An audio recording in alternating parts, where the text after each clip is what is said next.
free models of the month and been testing out different things, different techniques. Today I also wanted to look at using my Sotar 2020 that I have picked up recently on the gray nights.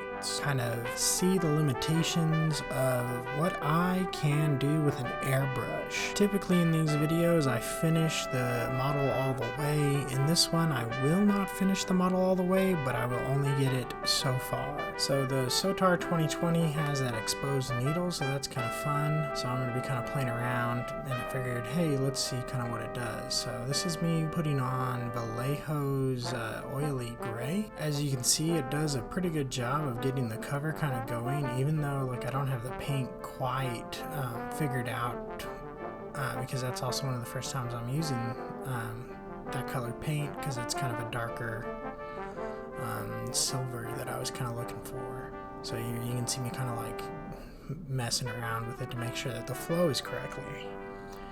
Right. My main goal is kind of like with everything, kind of like thinking where would the light actually hit, and using the airbrush to kind of simulate the light coming in from the sky, meaning that the more shiny parts are going to be up closer to the top. Majority of this model is going to be this silvery gray, so I don't have to be too careful about where I'm actually getting it.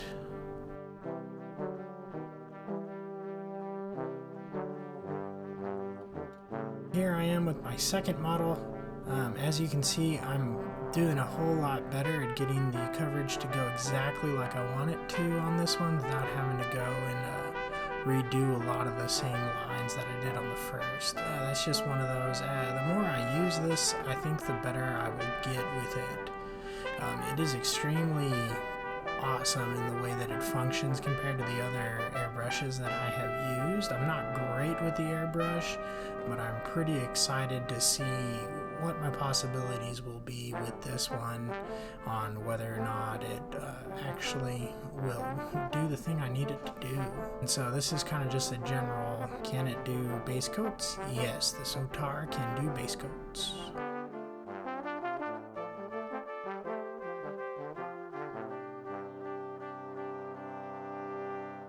Here's kind of where they kind of look finished up. Right, I put on some white because I was looking them up. They have some white pauldrons. I made a mistake of not having the camera running, so here you are to watch my second attempt at doing a pauldron.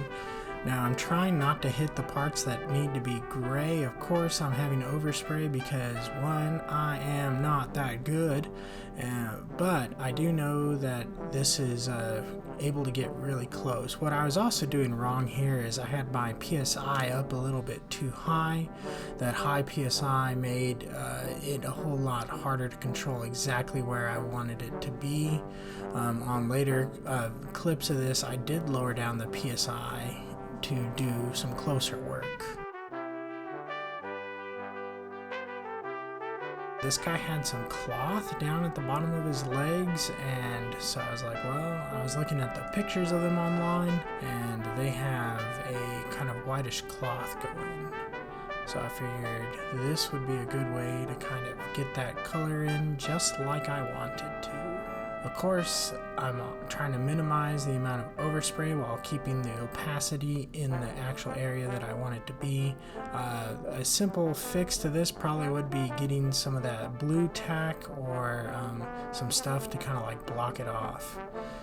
I then came back to fix the gray over where I did it. This will work out okay because the metal actually reflects the colors that are around it, so I'm actually okay with a little bit of some of that overspray of white. Like the metal is going to be like, here's like this part, it's extra white near where the white actually is. It did take me a little bit to get that mixture just right, and so I had to kind of like fight with that kind of again, but that's also I did it wrong. Here I am fixing more of those mistakes.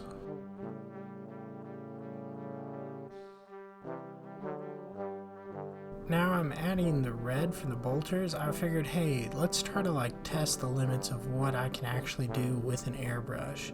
So this is with me with low PSI, and I'm up there right next to kind of where I need the paint to go, so to minimize the overspray, and it's actually doing a great job. I can almost feel like if I was good at handwriting, I would probably be able to write very neat lines with this. I, of course, am not good at handwriting, so other users might have better results. I also like the way that red pops with that gray. It really makes it kind of like, boom, stand out. Accent colors on these guys are going to make it really nice to make them look good without having to do a whole lot of work. I was testing it out. Like, this is something I know I can hit with the regular brush, but I'm hitting it with this. The back end of the cloths have kind of like a red, so I figured I would add that red. It ended up making a really nice color. It's probably really hard to see everything on this because I haven't filmed myself airbrushing in a while, so I'm kind of not as good at doing that. But I do know that the casings are all pretty easy to see. You can kind of see it going on nice and smooth, exactly where I want it. It's almost intuitive.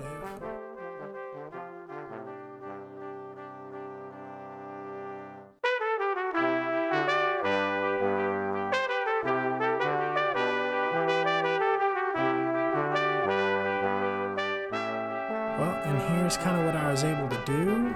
I like the black red areas, and it is a very interesting model. Thanks for watching this video. Have a good day.